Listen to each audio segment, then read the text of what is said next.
अगर आप इस चैनल पर नए हैं तो जल्दी से कीजिए तो चलिए सब्सक्राइब। वीडियो को शुरू कर लेते। तो आपको सबसे पहले टूल्स के ऑप्शन पे क्लिक करना है और ऊपर मैंने जो सर्कल किया है उधर क्लिक करके आपको सिंपली से आपको जहाँ पे ड्रॉ करना है वहाँ पे आप ड्रॉ करके वहाँ पे ओके कर दीजिए। फिर आपका फ़ोटो देखिए अलग ही लुक में आ जाएगा। अलग लुक आने के बाद उसका आप ओपेसिटी कम भी कर सकते हो।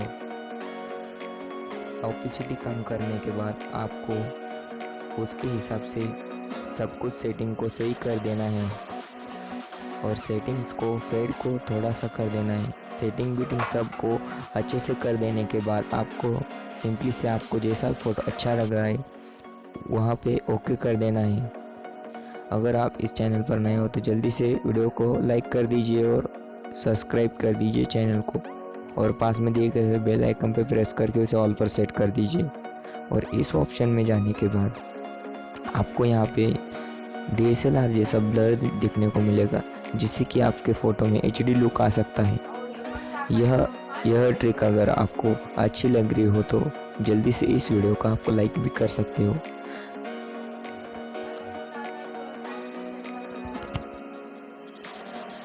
अब आपको यहाँ पे जाना है। अगर आपका फ़ोटो ऊपर से या नीचे से बहुत नीचे से लग रहा है आपको लिया हो तो आप इस ऑप्शन से उस फ़ोटो को सही कर सकते हो। आपको जिधर जिधर फ़ोटो अच्छा लग रहा है वहाँ आपको फ़ोटो ठीक करना होगा।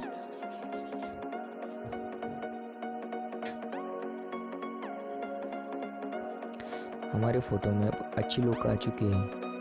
अब आपको इसे सिंपली से सेव करना है।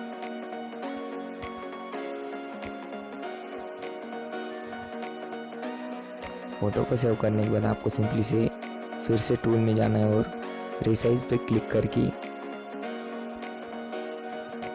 4000 पे रिसाइज कर देना है और आपको वहाँ पे 2036 कर देना है। वहाँ पे आपको फिर से एफएक्स वाले ऑप्शन में जाना है और आपको आर्टिस्टिक का ऑप्शन में चूज़ करना है। आर्टिस्टिक के ऑप्शन में आने के बाद आपको ऑयल पेंटिंग में जाने के बाद आपको थोड़ा सा उसका ओपेसिटी कम करके अमाउंट कम करके इरेजर टूल पे जाके इन्वर्ट करके आपको जहाँ जहाँ भी ऑयल पेंट करना है, हेयर के लिए है वो स्पेशल, लेकिन आप आपके पूरे हेयर पर कर सकते हो। हेयर पर करने के बाद रियलिस्टिक लुक आ जाता है हेयर को।